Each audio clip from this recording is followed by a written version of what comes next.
This is Black Focus, an open discussion where we talk everything politics, current events, and academic scholarship through the lenses of race, gender, and class. We intend to raise awareness on social justice issues pertinent to the intellectuals of our time and ask that you join us for this conversation.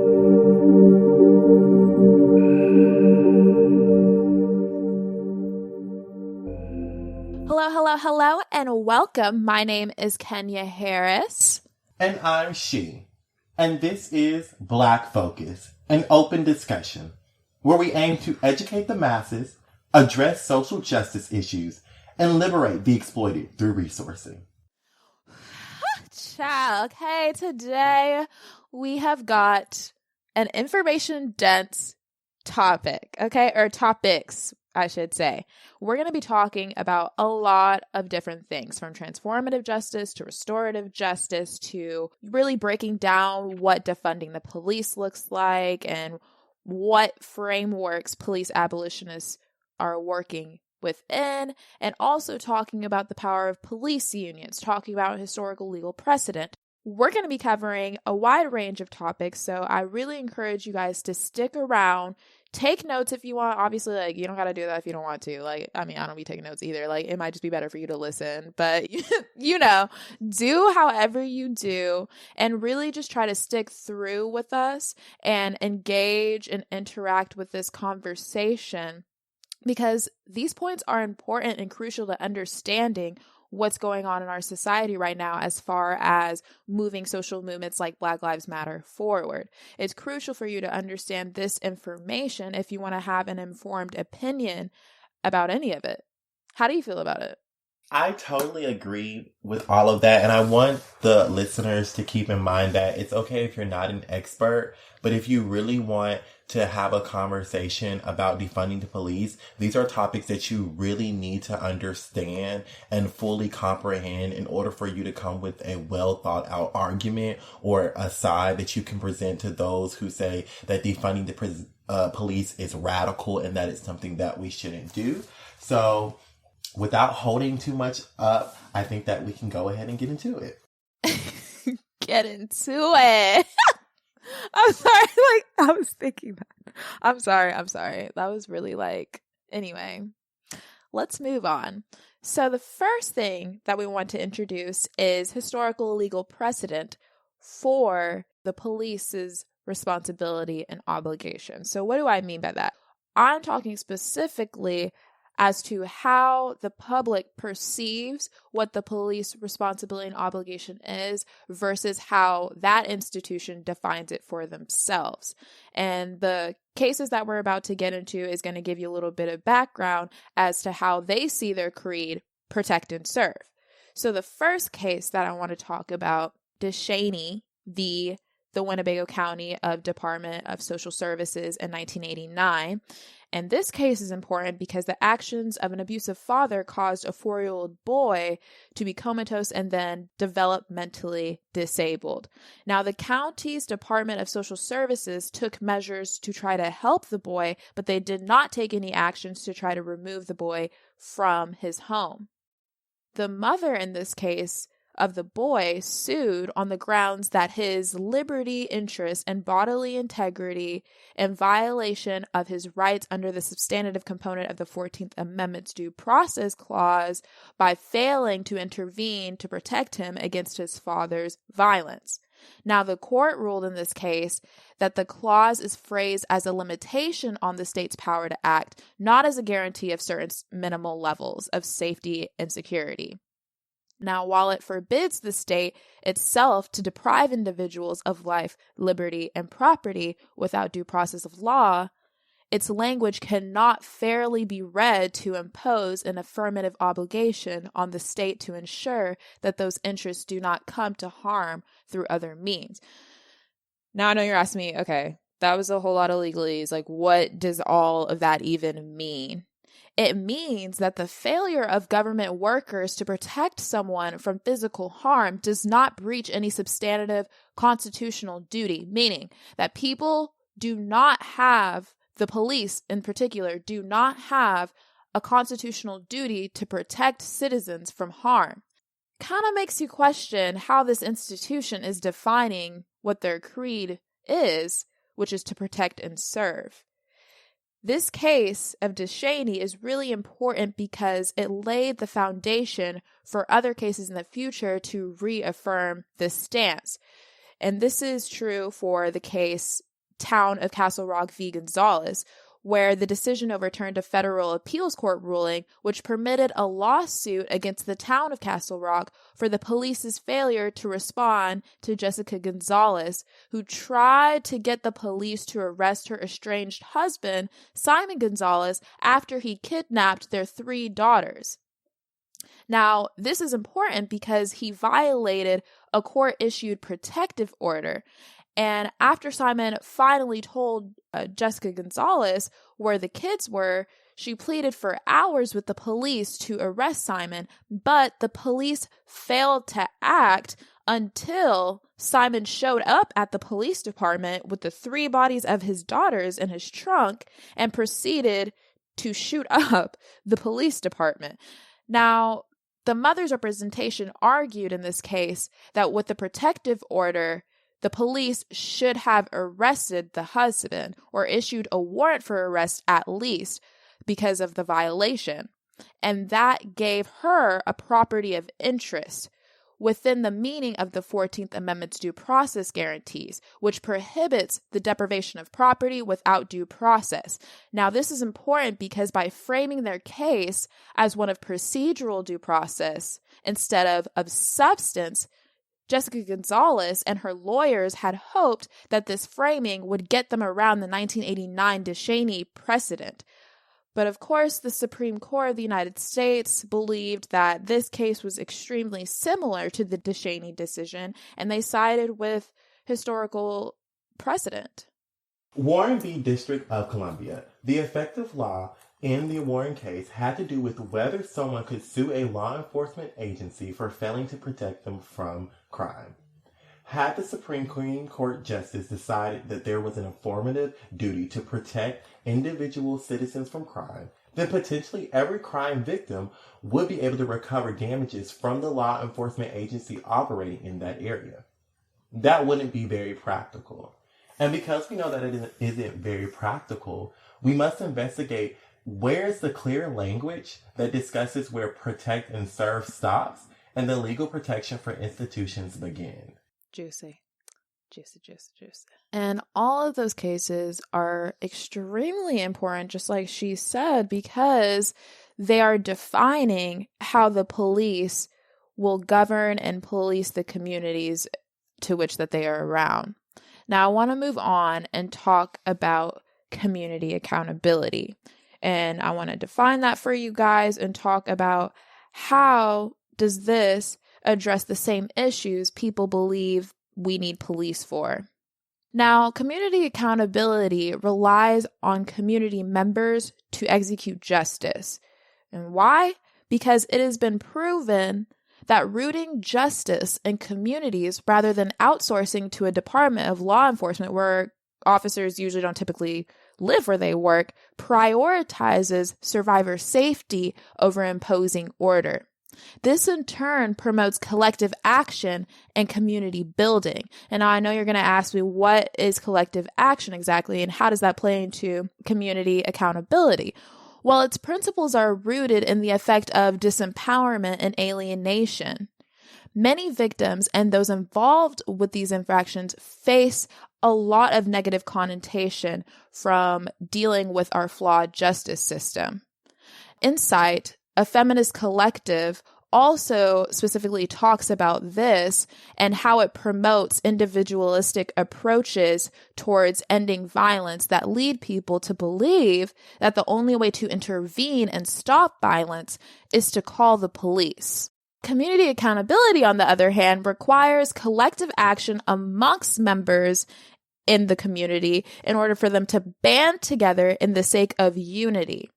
It promotes positive community investment while also productively addressing conflict. And it all comes down to the basic premise of this. If the question is, what can I do? Then the powerlessness of only being one individual will lead people to call the police every single time. But if the question is, what can we do as a community, then more options can arise. We have to realize that there is strength in community investment and there is strength in numbers and influencing our local city government. And if this is something that you're trying to consistently work against, you have to realize the importance of persistently engaging with local city government. Now, it is important to frame community accountability strategies as a question of whether or not a survivor should call the police if they are under attack. The question is not whether or not they should call the police, but the question should be, why is that their only option? Why can we not provide any other options that could provide the same amount of security and safety? Or are those options even available at all? Now, we're not saying that collective action is a catch-all for communities and can be applied across the board. Community accountability strategies will look different in every community, and every strategy employed will be integral to what's going on in that specific society. But each of these strategies does deserve to be constantly reevaluated for effectiveness and fairness, and I think that this concept of constantly reevaluating for effectiveness and fairness should be something that we employ into our police departments. And so it brings us to our next strategy, which is restorative justice.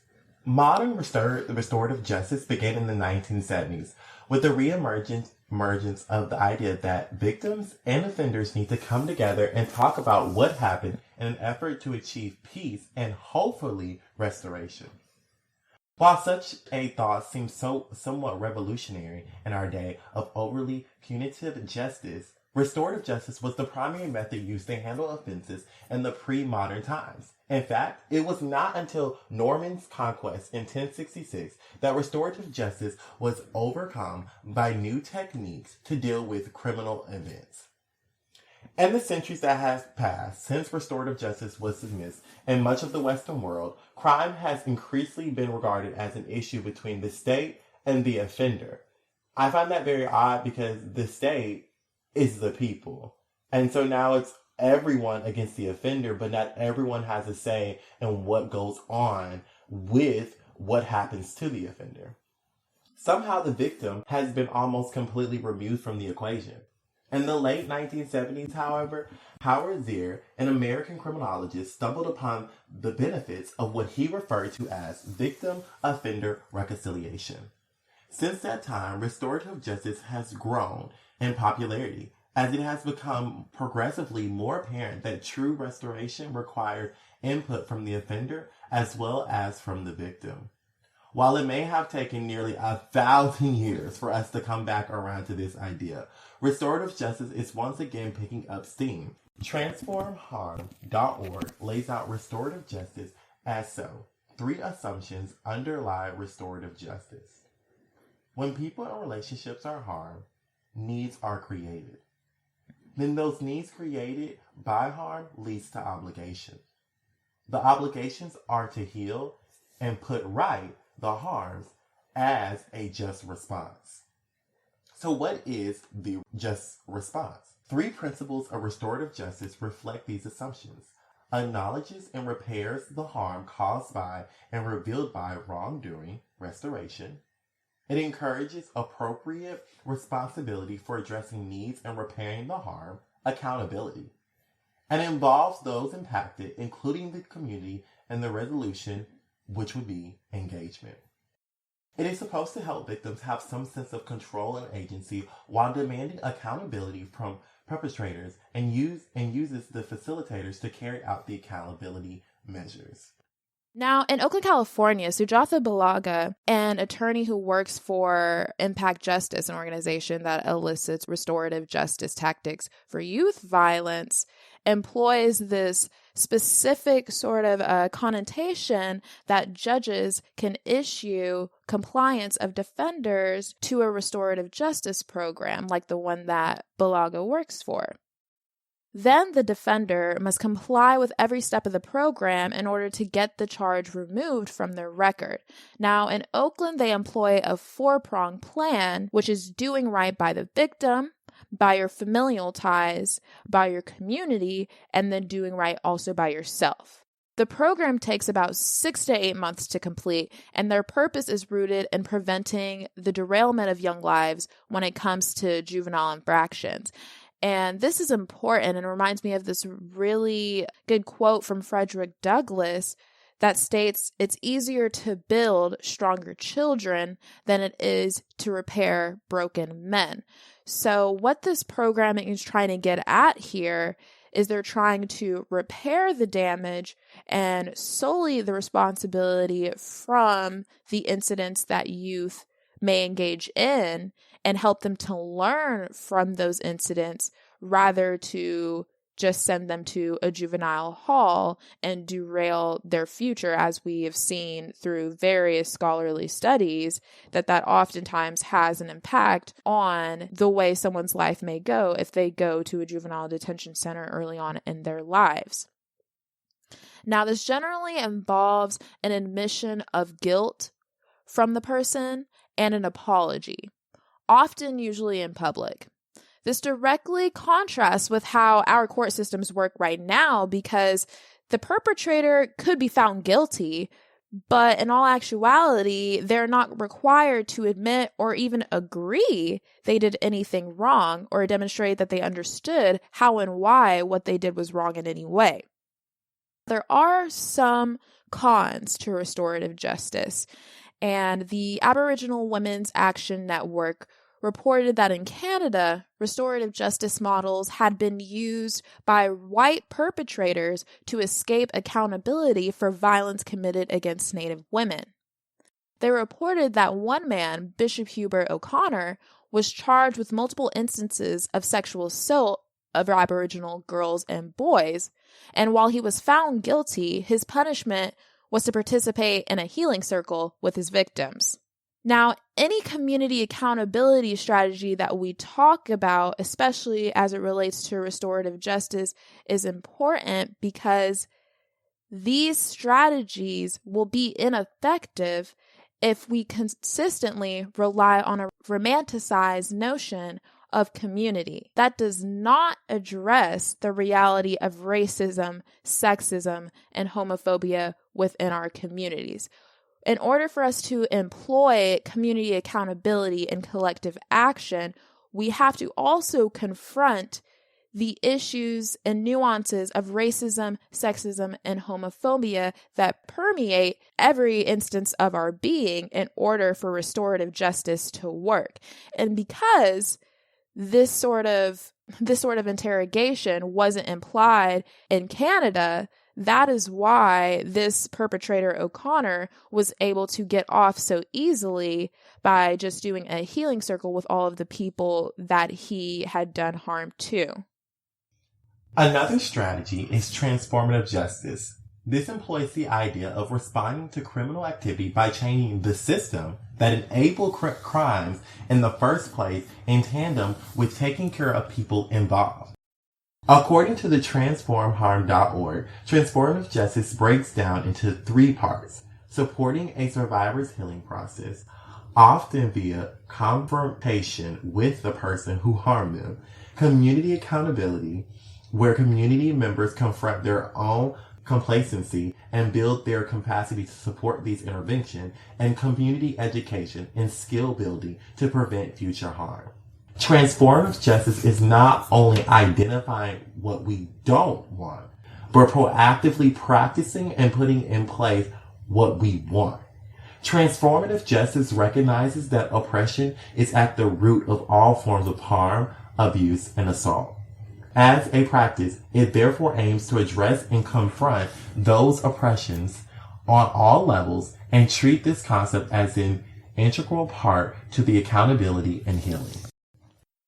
So I know now you're asking yourself, which one is better, restorative justice or transformative justice? And the answer is typically subjective.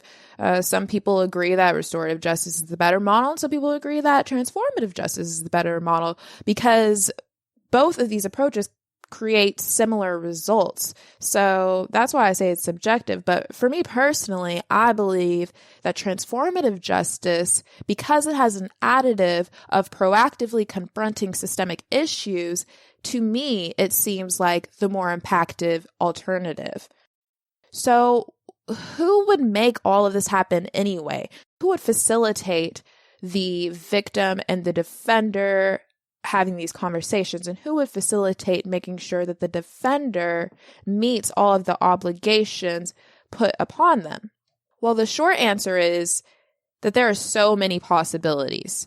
But one way to incrementally change policing systems is to stop allowing them to be the catch-all for public safety, especially since police are minimally trained and are expected to facilitate situations that are, quite frankly, out of their intellectual league. Social workers, medics, and trained facilitators could all pick up a lot of the work normally passed on to minimally trained, unspecialized cops. And the fact is that some jurisdictions in America have already started experimenting with this as it pertains to mental health crises, homelessness, traffic issues, drugs, and sex work. So the bottom line is that we use a one-size-fits-all model when it comes to policing. And police just aren't trained to do a lot of the things that they actually end up doing. They are trained for force and law. So you're going to get force and law results in these situations. Now, we might imagine that people who commit crimes will have no interest in admitting guilt or participating without the force of police arrests and investigations and all of that sort of process. But there are indications that that largely is not true, and that these people would be more willing to own up if there was a rehabilitation process in place. And now that goes into our next topic, which is talking about defunding the police as a whole. Part of the framing of the defunding the police establishes budgeting as a moral document. And this is important because many activists argue that if cities continue to defund public goods and services and add to an institution that disproportionately targets and murders Black and brown people, well, then you've got a profound moral failure on your hands.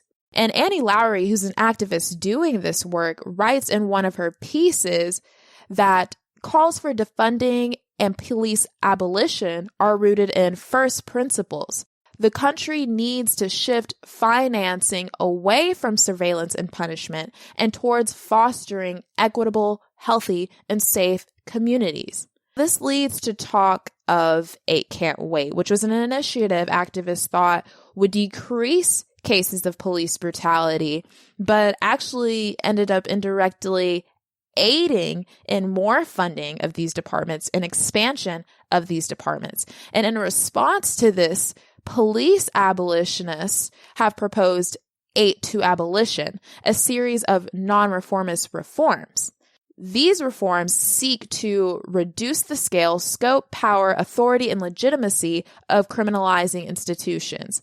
And at the same time, tearing down those systems would require that we build up life-sustaining systems that reduce, prevent, and better address harm. So calls for defunding's ultimate goal is reducing scope and reliance on police departments by reallocating responsibilities and funding that will in turn do away with some of the roles within the police department and give it away to people who are more specialized in areas regarding things that police are just not trained for. So how would you start all of this? A first step would be ending private-public partnerships between police departments and consorting entities that seek the ability to predict crime that always ends up resulting in racially biased mechanisms and unnecessary surveillance, and reducing the power of police unions. So that means we both need to end business-like ties that the police department has, and also reduce power of police unions who are at the root for defending police department actions. Another topic to discuss is the power of police unions and federations. Part of the power in policing lies in the strength of police unions, who are typically not as involved in labor movements' work and require non-union members to pay a fee in order to keep these unions afloat. The provision was challenged in Janus versus American Federation of State Council and Municipal Employees Council 31 in Illinois, where the Supreme Court justice ruled that forcing non-consenting employees to pay was a violation of their First Amendment rights. This is significant because it put police unions in the hot seat and created a moment where they were vulnerable to being defunded. What this case means for police unions is that defunding could be a reality and pushed activists toward methodically plotting in ways that will erode police union budgeting. What makes them seem so untouchable is that the International Union of Police Association is affiliated with the American Federation of Labor and Congress of Industrial Organizations. This connection must be severed if we honestly want to seriously address racial justice. What this all means is that police unions, along with their large volume of memberships, also have powerful ties within the government. Efforts to defund police could start with cutting departments at the source. Now, where else could we end up reducing police budgets? Well, by ending civil asset forfeiture programs and predatory fees and fines and over-ticketing, these practices will then have been used as streams of revenue to improve law enforcement facilities and expand their resources. Now, what does that mean? So in cases of civil asset forfeiture, where police seize property in any case, the property owner, who is then permitted to get their stuff back, has to take the proactive actions to petition the courts and go through an entire process just to get their stuff back. Now, the reason why things end up working like this is because police departments use this as a stream of revenue to improve law enforcement facilities and expand their resourcing. This would mean possibly changing legal precedent if we decided to talk about ending civil asset forfeiture and ending predatory fees and fines and over-ticketing. Now, another important aspect of talking about defunding or disbanding is talking about demilitarization. Since law enforcement officers often train with federal authorities and in some cases even foreign militaries, this perpetuates the perspective of viewing communities as the enemy, and even if that isn't the case, it does perpetuate the idea that citizens are subjugated in a peasant authority hierarchical complex that forces submission and violently penalizes any form of challenging. Now, all of this is to say that the police department is not beyond critique or checks just because of the nature that citizens believe their job to encompass. They too, just like the citizens they surveil, deserve policing of their own practices, of their own policies, and of their existence as a whole. They should be consistently opened for challenging critiques. And like I said earlier in this podcast, the constant reevaluation of effectiveness of their policies and of fairness of their policies. And I think that that's something that is missing within not only our justice system, but our law enforcement system as well, and aids in the perpetuation of racial violence and police brutality. And if we want to curb these efforts and we want to stop police brutality and we want to stop the disproportionate violence that happens to Black and brown people in interactions with the police, then we need to talk about reevaluating what our police departments look like. Thank you for joining This is Black Focus for another open discussion. We hope you enjoyed today's dialogue and encourage you to engage in the conversation by following our Instagram at This is Black Focus and our Twitter at We Are Black Focus. Here you will find updates for future podcast conversations and even be able to give input on what they are. For business inquiries, feel free to email us at blackfocuscollective@gmail.com and tune in every week for a new episode.